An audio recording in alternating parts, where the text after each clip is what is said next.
नमस्कार। क्या आप जानते हैं कि बच्चेदानी के मुंह का कैंसर से आज हर 8 मिनट में एक महिला की मृत्यु हो रही है और ये एक बहुत ही बीमारी ऐसी है जिससे हम बचाव कर सकते हैं। तो जानते हैं, आज मैं doctor Kanika Gupta, senior director gynae oncologist, max hospital Vaishali से हूँ और कुछ बातें आज समझाना चाहती हूँ आप लोगों को कि ये जो कैंसर है बच्चेदानी के मुंह का, ये टोटली ही प्रिवेंटेबल है, यानी कि इससे बचा जा सकता है। ये एक वायरस ह्यूमन पेपिलोमा वायरस के जरिए होता है और जो हमारी बॉडी में सेक्सुअली ट्रांसमिशन के जरिए आता है। इससे अगर सिम्टम्स कुछ हो रहे हैं तो हमें कैसे पता पड़ेगा? इंटरकोर्स के बाद ब्लीडिंग का होना, माहवारी का ज़्यादा होना, 2 माहवारी के बीच में स्पॉटिंग्स का होना, अनहेल्दी डिस्चार्ज का जाना, फाउल स्मेलिंग डिस्चार्ज होना, ये कुछ बातें हैं जो आपको इशारा कर सकती हैं कि ये कहीं आपको बीमारी की शुरुआत तो नहीं हो गई।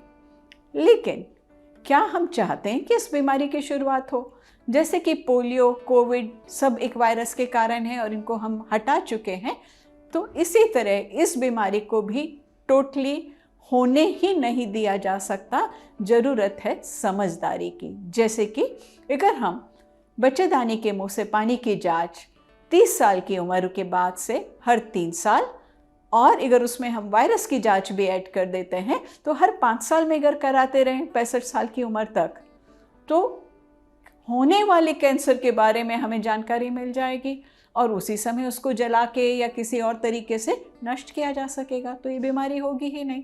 तो ज़रूरत है आपकी समझदारी की कि आप जाएं, कोई भी गायनेकोलॉजिस्ट इस जांच को ले जा कर सकती है। ये बिल्कुल पेनफुल नहीं है और महंगी भी नहीं है। दूसरा, इससे बचने के लिए वैक्सीनेशन आ चुके हैं। तो नई जो हमारी कम उम्र की लड़कियां हैं, 9 साल की लड़कियों से 15 साल तक की लड़कियों को हम 2 वैक्सीन्स में देते हैं, 2 डोजेस में देते हैं, और 16 साल से 30 साल तक की उम्र तक हम 3 डोजेस में देते हैं। और हिंदुस्तान में अपनी खुद की एक वैक्सीन बना ली है जो काफ़ी सस्ती है। तो ज़रूरत है कि हम जाएं, पैप स्मीयर कराएं और वैक्सीनेशन कराएं। इससे हमें बीमारी होगी ही नहीं।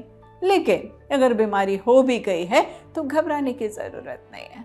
शुरुआत में ही अगर पकड़ ली जाए, उसकी एक टुकड़े की जांच होती है जिसको हम बायोप्सी कहते हैं, वो करने के बाद जब हमें पता पड़ जाता है तो बच्चेदानी को अगर हम एक तरीके से, जिसको हम रेडिकल हिस्टेरेक्टमी कहते हैं, पेट खोल के दूरबीन से रोबोटिकली सब करी जा सकती है, उससे निकाल दिया जा सकता है। लेकिन अगर थोड़ी फैल गई है तब ज़रूरत आ जाती है कि हम रेडियोथेरेपी दें और साथ में कीमोथेरेपी दें। और ये सब जब इलाज हो जाता है तो हम आपको फिर फॉलोअप्स के लिए बुलाते हैं। तो समझदारी तो इसी में है ना बहनों, कि ये बीमारी ही ना हो। तो अगर आपको ये वीडियो लगा कि कुछ समझदारी वाला वीडियो, एजुकेशनल है, और फिर भी कुछ बातें समझ में ना आई हो, तो आप हमारे कमेंट सेक्शन में डाल सकते हैं उस क्वेश्चंस को। हमारा जवाब आपके लिए तैयार होगा। धन्यवाद।